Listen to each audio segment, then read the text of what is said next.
नमस्ते विद्यार्थी मित्रांनो, वर्ग 7वा स्कॉलरशिप विषय गणित यामधील एक्सरसाइज 27.2 मधील क्वेश्चन्स आपण या व्हिडिओमध्ये बघणार आहोत. यामधील प्रश्न बघण्याच्या अगोदर 27.1 मधील प्रश्न बघा, तो व्हिडिओ बघा, म्हणजे तुम्हाला यामधील प्रश्न समजणे आणखी सोपे जाईल, कारण त्याच्यामध्ये पर्सेंटेजच्या संबंधित काही टर्म्स सविस्तरपणे दिलेले आहेत. Question 1, which of the following alternatives means 20% of one number is equals to 25% of the other number. म्हणजे याच्यामधले कोणतं स्टेटमेंट हे 20% of one number is equals to 25% of other number असं दर्शवतं. आता सपोज दॅट नंबर्स आर, समजा ते जे नंबर्स आहेत एक्स अँड वाय, कारण इथे सगळे x and y term variables मध्ये घेतलेलं आहे, ते numbers are x and y. मग 20% ऑफ वन नंबर, मग इथे हाय घेऊयात, 20% of x is equals to 20% of other number. Other number कोणता घेतला आपण, y, 25%. 25% of y, 25% of y. आता इथे पुढे 20% म्हणजेच काय, मागच्या व्हिडिओमध्ये अशा आपण बरेचसे उदाहरणं पाहिली होती. 20/100 of multiply x is equals to 25% म्हणजे 25/100 इंटू वाय ऑफ, म्हणजे मल्टिप्लाय आणि वाय. आता इथं कॅन्सलेशन करूयात, इज इक्वल्स टू हे 0 आणि हे 0 कॅन्सल झालं, हे इथं 2 1 जा 2, 2 5 जा, म्हणजे किती आलं 1/5. किंवा आपण सुरुवातीला पाहिलं होतं नवनीतच्या पुस्तकामध्ये 20% याचा अर्थच होतो 1/5 एक्स इक्वल्स टू, आणि 25%चा अर्थ होतो 1/4. आणि हे जर कॅन्सलेशन केलं तर त्याचं उत्तर सुद्धा काय येतं 1/4. 25 1 जा 25, 25 4 जा 1/4 वाय. आता या ठिकाणी x/5 इक्वल्स टू y/4. आता इथं आपण क्रॉस मल्टिप्लिकेशन केला, याचा आणि याचा मल्टिप्लिकेशन इक्वल्स टू हा मल्टिप्लिकेशन. x इंटू 4 म्हणजे ते येईल 4x इक्वल्स टू 5 इंटू 5 म्हणजे ते येईल 5y. आणि कोणता अल्टरनेटिव्ह ज्याच्यामध्ये येतं, option number 3, 4x equals to 5y, 4x equals to 5, option number 3, option number 3. Question number 2, there is a decrease in the sale of object by 10% due to increase the cost by object by 10%. What is the profit or loss percent in this transaction? आता अशी उदाहरणं याच्यामध्ये 3-4 उदाहरणं अशा प्रकारची आलेली आहेत. मागच्या एक्सरसाइज मध्ये सुद्धा अशा प्रकारची उदाहरणं दिलेली होती. काय सांगितलं इथे की सेलमध्ये डिक्रीज झाला, किती पर्सेंट डिक्रीज झाला, 10%. ड्यू टू कशामुळे, increase in the cost of object by 10%. म्हणजे त्याची कॉस्ट प्राइस असेल ती वाढवली 10% न, म्हणून सेल काय झाला, डिक्रीज झाला 10% न. पण टोटल ट्रान्झॅक्शन मध्ये काय झालं, प्रॉफिट झाला की लॉस झाला. म्हणजे आपल्याला हे वाढवण्याच्या अगोदरची जी टोटल अमाऊंट आहे, टोटल रेव्हेन्यू आहे, तो बघावा लागेल, आणि नंतरचा किती आहे तो बघावा लागेल. मग सपोज लेट, असं उदाहरण आपण मागच्या एक्सरसाइज मध्ये घेतलेले आहेत. लेट ओरिजिनल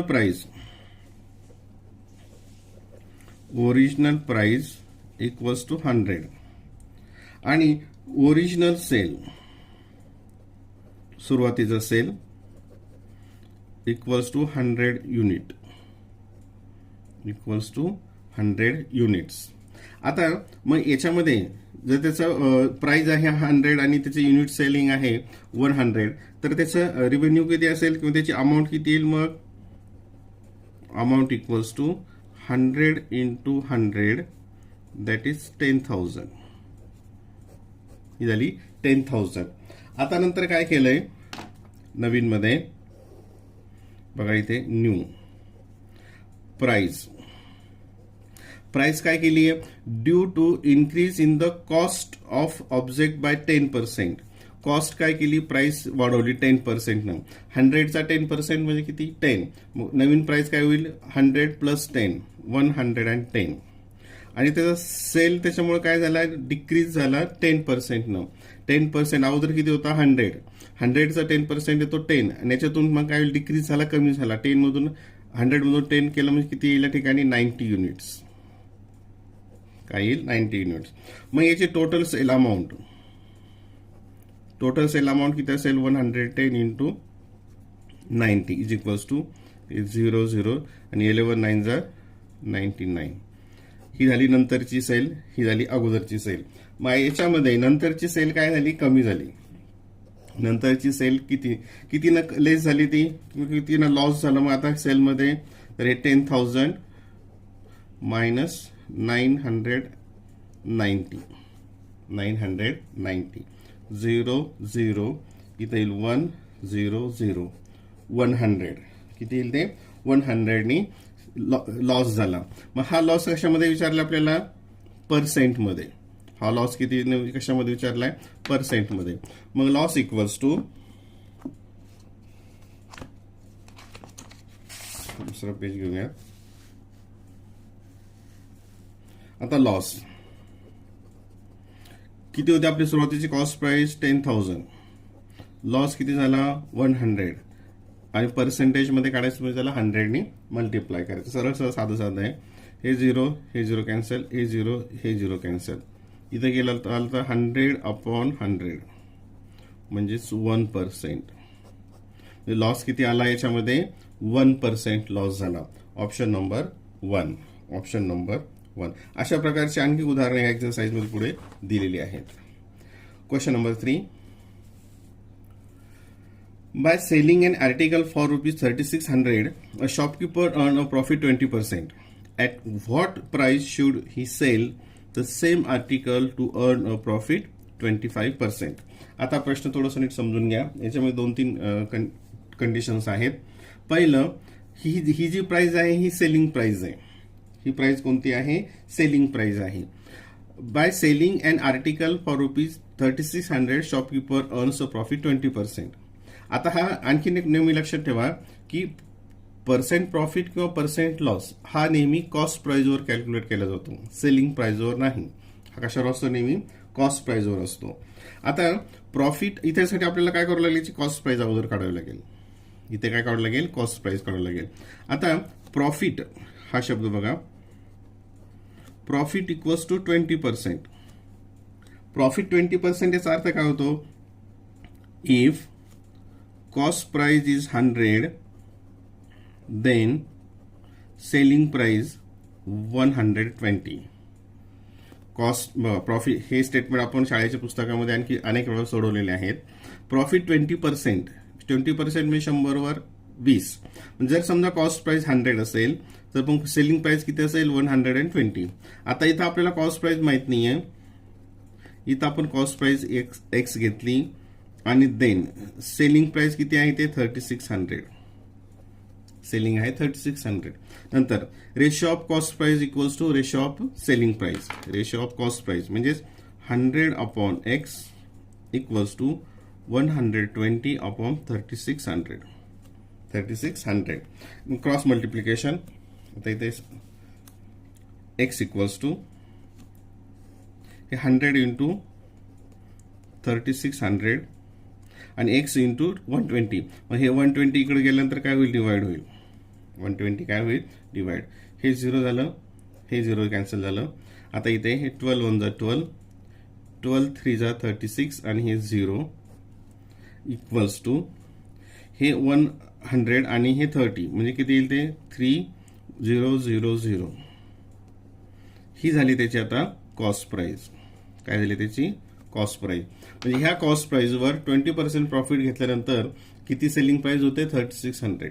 आता आपल्याला प्रॉफिट किती घ्यायचं आहे 25%. मग किती प्रॉफिट 25% म्हणजे किती होईल ते काढावं लागेल आणि तो ह्या कॉस्ट प्राइस मध्ये ऍड करावा लागेल. मग आता प्रॉफिट किती 20% of 3000 equals to 25% upon 100 into 3000. हे 0 0 0 0 कॅन्सल केलं. 0 25 3 जा 75. म्हणजे इतका जर प्रॉफिट घेतला आपण 75 तर तो 25% होतो.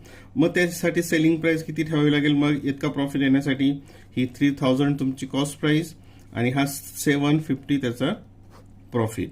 मग तो आला 573. 3750 ही जर सेलिंग प्राइस असेल तर तो जो प्रॉफिट होईल तो किती असेल 25%. Option number 1. तसं इथं 3,000 ही कॉस्ट प्राइस आली. ही जर सेलिंग प्राइस असेल तर 20% होतो आणि ही जर सेलिंग प्राइस असेल तर 25% होतो. ठीक आहे. हा प्रश्न कळाला नसेल तर पुन्हा एकदा बघा, समजून घ्या, कारण हा प्रश्न खूप महत्वाचा आहे. अशा प्रकारचे अनेक प्रश्न तुम्हाला परीक्षेमध्ये विचारले जातात.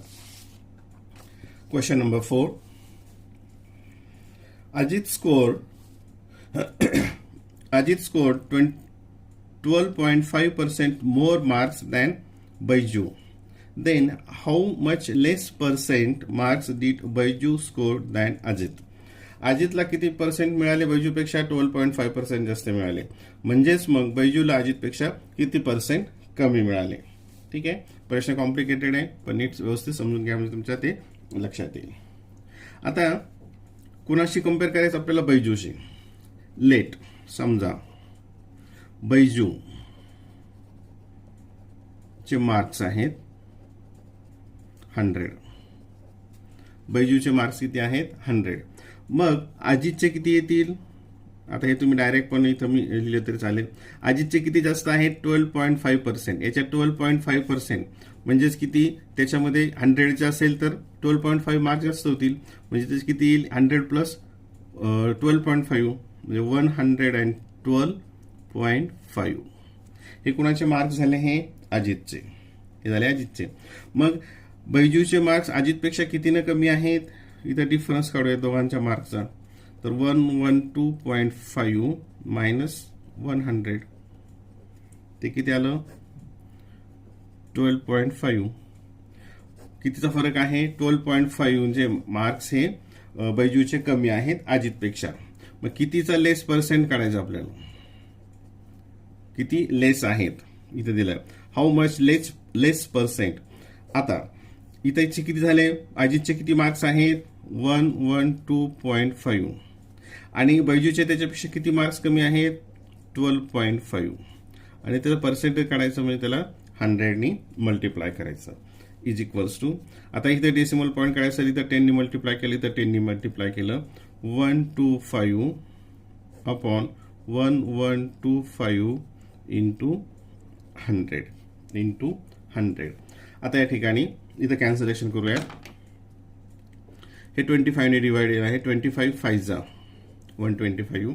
इथं 25 4 जा 100. इथं 12 येतात आणि 25 5 जा किती आले? ते 45. किती आले? 45 इक्वल्स टू 5 आणि हे इथं परत आणखी कॅन्सल केलं. बघा 5 1 जा 5, 5 9 जा 5 9 जा 45. मी तर किती आलं आता? 100 अपॉन 9. 100 अपॉन 9 आणि 100 अपॉन 9 इथं आहे का? नाही. याचं मिक्स फ्रॅक्शनमध्ये कन्वर्ट केलेलं आपण. मिक्स फ्रॅक्शनमध्ये कन्वर्ट केलं. हे 9 जसे तसे राहतील. हे 9 1 जा 9, इथं 1 परत 10 झाले. 9 1 जा 9 आणि इथं 1 रिमाइंडर असेल. म्हणजे 11 integer 1 upon 9%. 11 integer 1 upon 9%. Option number 2. Option number 2. Question number 5.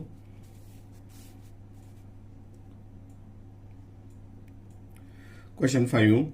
Due to increase the fare of tickets by 20%, म्हणजे तिकीट वाढवलं, प्रवास भाडे वाढवले 20% ने, the sale decreased by 10%. Sale 10% ने डिक्रीज झाला. फाइंड द पर्सेंट इन्क्रीज और डिक्रीज इन द इन्कम. म्हणजे टोटल इन्कम आहे ते नंतर वाढलं की कमी झालं आणि ते किती पर्सेंट वाढलं किंवा किती पर्सेंट कमी झालं. सेम क्वेश्चन नंबर 2 जो होता सेम त्यासारखाचा प्रश्न आहे.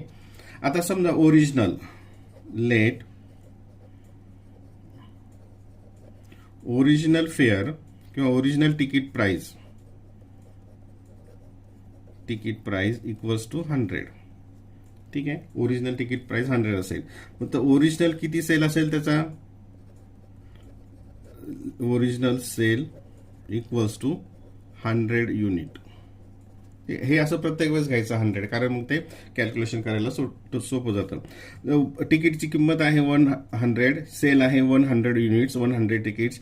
मग त्याचा जो रिव्हेन्यू मिळणार आहे, अमाऊंट मिळणार आहे, किती इन्कम होईल ते किंवा इन्कम मिळणार आहे 100 इंटू 100 दॅट इज 10,000. सुरुवातीला किती मिळेल? ते 10,000 मिळेल. आता नंतर काय केलंय? नवीन मध्ये काय बदल केला आता याच्यामध्ये? Due to increase the fare of ticket by 20%. म्हणजे हे जे तिकीट आहे याची प्राइस वाढवली, तिकिटाची किंमत वाढवली. किती वाढवली? 20%. 100चे 20% म्हणजे किती होईल ते? 100 प्लस 20% म्हणजे 100 वर परत 20 रुपये वाढवले म्हणजे ते होईल 120 त्याची प्राइस होईल. आणि सेल काय झाला त्याच्यामुळे तिकीटचा? Decrease by 10%. अगोदर 100 युनिट होता, 10% म्हणजे 100ला 10 म्हणजे तो झाला नंतर 90 युनिट. तो झाला 90 unit.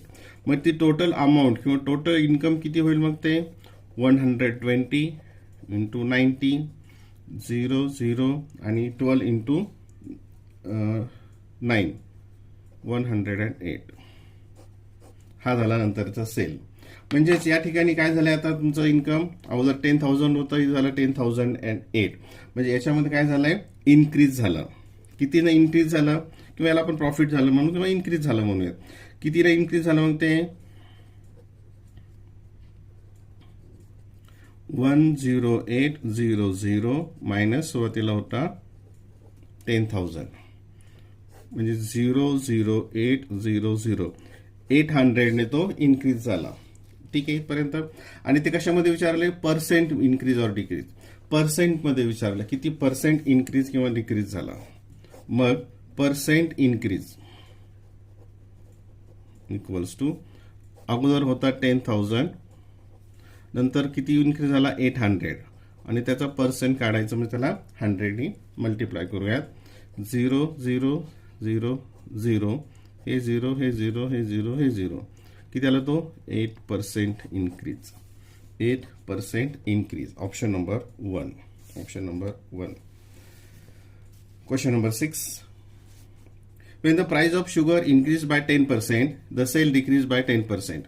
How much difference was there in the amount of sale? Same question number जो 2 होता सेम असाच आहे. 10% इन्क्रीज केलं प्राइसमध्ये, 10% डिक्रीज झालं सेलमध्ये. तर टोटल याच्यामध्ये किती झालं? क्वेश्चन नंबर जो 2 होता तो सेम याच प्रकारचा होता. मला दाखवतो वाटल्यास.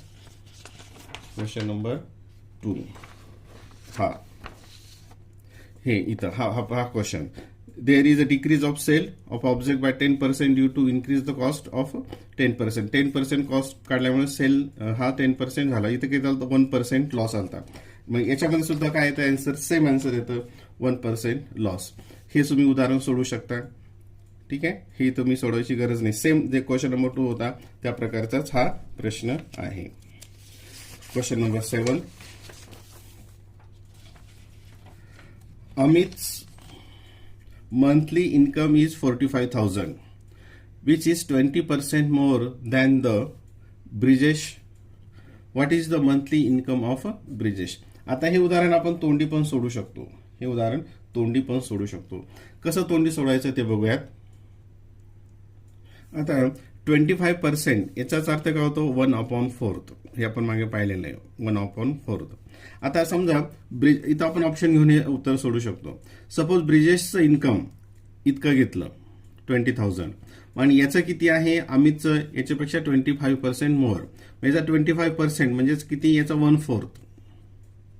हे किती येईल? 5,000. म्हणजेच त्याचं इन्कम किती असेल? मग 25,000. हे इथे टर्म बरोबर होते का? हे ट्रू होतं का? नाही. इथे 45,000 आलं पाहिजे. मग याचं 25,000 घेतलं. मग याचं 25% काढलं म्हणजे 1/4ने मल्टिप्लाय केलं. ते 4 7 किती येईल? 6 काहीतरी येईल. इथे 600 आहे ना. 6 म्हणजे इथं 25 मध्ये 600 केलं तर 31,000च्या आसपास येतं. आपल्याला ते 45,000 आलं पाहिजे. याचा समजा 25% काढला 30,000 टर्म म्हणजे 1/4ने घेतलं. 4 7 30 4 7 28 म्हणजे 7,000 समथिंग काहीतरी येईल. याचं 1/4 25% आणि याच्यामध्ये मिळवला तो येईल मग 37,000 अमितचं. ते सुद्धा कंडिशन फॉल्स होते. आता इथं घेतलं आपण याचा 25% जर काढला म्हणजे 1/4 हे येतं 4 1 4 4 9 9,000. मग ब्रिजेशचं समजा इन्कम आपण 36,000 घेतलं आणि अमितचं किती आहे? याच्यापेक्षा 25% मोर आहे. मग 25% याचा किती येतो? 9,000. मग 36,000 मध्ये 9,000 मिळवलं ते आलं 45,000. ही कंडिशन या ठिकाणी ट्रू होते. ही कंडिशन या ठिकाणी ट्रू होते. जर समजा जर आपण कॅल्क्युलेशन करायचं म्हटलं तर बघा कसं करता येईल. ते खूप लांब होईल पण ठीक आहे समजून घेऊयात. Let Brijesh income equals to monthly income equals to x. ठीक आहे. आता त्याचा मग 25% किती येईल? 25% of x equals to 25 upon 100 into x equals to हे 25 वन जा 25, 25 फोर जा म्हणजे 1 upon 4 into x that is x upon 4. किती आलं ते? त्याचं 25 आलं एक्स अपॉन 4 जसं आपण इथं बघितलं होतं. मग आता अमितचं इन्कम किती आहे? अमितचं इन्कम किती दिलंय की ब्रिजेशच्या इन्कमपेक्षा त्याच्या 25% मोर. मग अमितचं इन्कम किती येईल? ब्रिजेशचं इन्कम आहे एक्स आणि त्याच्या 35% मोर म्हणजेच किती? प्लस एक्स अपॉन 4 आणि हे मिळून किती होतं? 45,000. आता या ठिकाणी काय झालं? इक्वेशन तयार झालं. मग इथं आता इथं फक्त कॅल्क्युलेशन्स आहेत. 4 इंटू एक्स 4x आणि हे एक्स इंटू एक्स म्हणजे 5x अपॉन 4 इक्वल्स टू 45,000. आता एक्स इक्वल्स टू एका स्टेपमध्ये घेऊयात 45,000. आता हे 4 इकडे मल्टिप्लाय होतील, 4 इकडे मल्टिप्लाय होतील आणि 5 इकडे डिनॉमिनेटरला येतील. 5 काय येतील? डिनॉमिनेटरला जातील. पण किती येईल तिथे बघा. आता 5 वन जा 5, 5 9 जा 0 0 0 9 याचा मल्टिप्लिकेशन 0 0 0 आणि 4 इंटू 9 9 4 जा 36. एक्स इक्वल्स टू एक्स एक आहे ब्रिजेसचं मंथली इन्कम म्हणजे 36,000. Option number 4. Option number 4. Question number 8. Rahul purchased a school bag labeled rupees 1200. The shopkeeper gave him 12 integer 1 upon 2% discount. How much amount did Rahul pay to the shopkeeper? साधा simple आहे. एका बॅगची किंमत आहे 1200 आणि त्याला discount दिलाय 12.1 upon 2%. तर त्याची किंमत किती होईल? तर मग हा डिस्काउंट काय करावा लागेल? हा टोटल डिस्काउंट जो असेल तो याच्यामधून मायनस करावा लागेल. आता आपण सुरुवातीला बघितलं होतं 12 इंटिजर 1 अपॉन 2%. याचाच अर्थ काय होतो? 1 अपॉन 8. याचाच अर्थ काय होतो? 1 अपॉन 8. मग याला मिळणारा डिस्काउंट किती असेल? ती जी प्राइस आहे त्याच्या 1 अपॉन 8. 1 अपॉन 8 तो किती येईल बघा.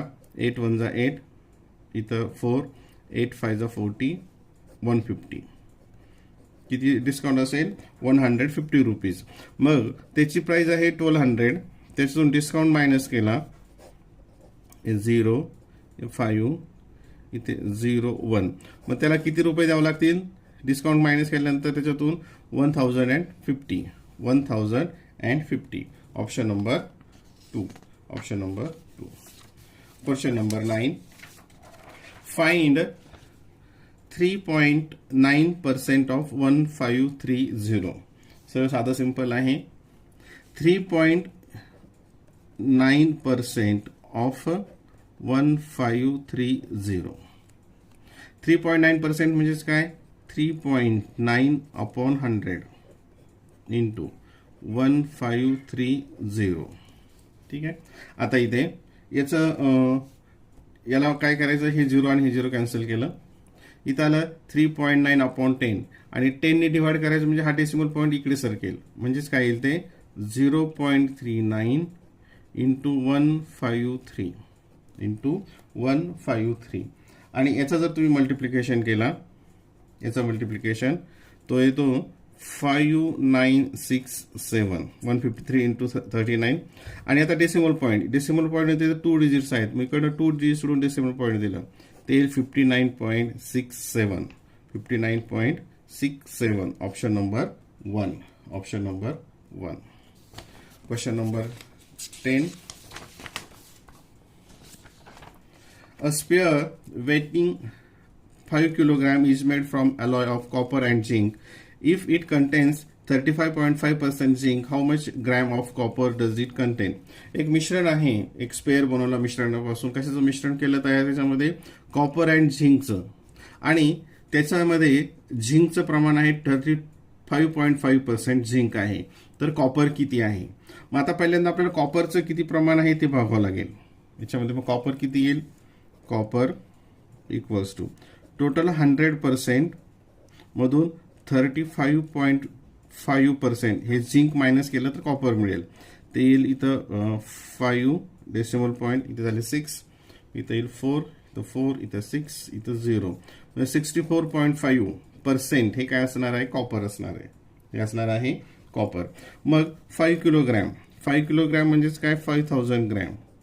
चा काय काढायचं आपल्याला? 64.5% म्हणजेच डिवायडेड बाय 100 इक्वल्स टू हे 0, 2 0 गेले, हे 2 0, 50 into 64.5, 50 into 64.5.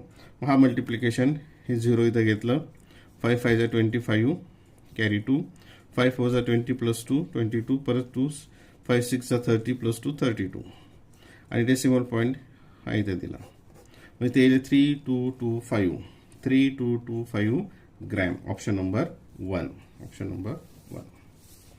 Question number 11. Ajay scored 25% less marks than Balbir. How much percent more marks did Balbir score Ajay? मागे आपण असंच ते अजय, अमित आणि बैजू असं काहीतरी उदाहरण पाहिलं होतं. सेम त्याच प्रकारचं हे उदाहरण आहे. आता इथं कोणाशी कम्पेअर केलंय? Ajay score 25% less mark of Balbir. मग बलबीरचे suppose let Balbir score 100 marks. Balbir score 100. मग अजयचे किती मार्क्स होतील? बघा, अजयचे किती होईल? त्याने काय केलं? अजयने 25% लेस मार्क दॅन बलबीर. मग याचा 25% किती येतो? 100चा 25 येतो. मग यांनी 25 लेस म्हणजे 25 मायनस 100 मायनस 25, म्हणजे अजयचे मार्क्स किती झाले? 75. अजयचे मार्क्स किती झाले? 75. म्हणजेच how much more marks did Balbir score? म्हणजे बलबीरनं अजयपेक्षा किती मोर मार्क्स मिळवले? तर 25 मोर मार्क्स. किती जास्त मार्क्स मिळवले त्याने? 25 मार्क्स जास्त मिळवले. कुणी? बलबीरने अजयपेक्षा. आणि आपल्याला त्याचं पर्सेंटेज इथं काढायला सांगितलंय. मग आता इथं अजयचे किती मार्क्स आहेत? 75. त्याने त्यात किती जास्त मिळवले? बलबीरनं 25 त्याच्या पर्सेंट. 25 1 जा 25, 25 3 जा 100/3, 100/3, 100/3 इथं कॅल्क्युलेशन केलं. 3 न याला हे 3 जसे तसे, 3 3 जा 9, परत 3 3 जा 9, आणि किती आलं वर? रिमाइंडर 1. मग 33 integer 1/3, 33 integer 1/3. Option number 4. Question number 12. A student passes an exam on scoring minimum 35% of the maximum marks. सगळ्यात जास्तीत जास्त मार्काचे असेल पेपर, त्याच्यापैकी त्याला 35% असेल त्या विषयामध्ये, तर तो विद्यार्थी पास होतो. What are the passing marks in exam in which maximum marks are 600? आणि मग जर 600 मार्क्स असतील तर त्याला पासिंगसाठी किती मार्क्स लागतील? तर पासिंगसाठी किती मार्क्स लागतात? 35%. मग आपल्याला काय करावं लागेल? 600चा 35% काढावं लागेल. मग 600 इंटू 35 म्हणजे 35% म्हणजे 35/100. हे 0 हे 0 कॅन्सल झालं. 6 इंटू 35. शाळेच्या पर्सेंटेज सुद्धा आपण याच पद्धतीने करत असतो. 6 5 जा 30 कॅरी 3, 6 3 जा 18 plus 3 210. 210. Option number 4. Option number 4.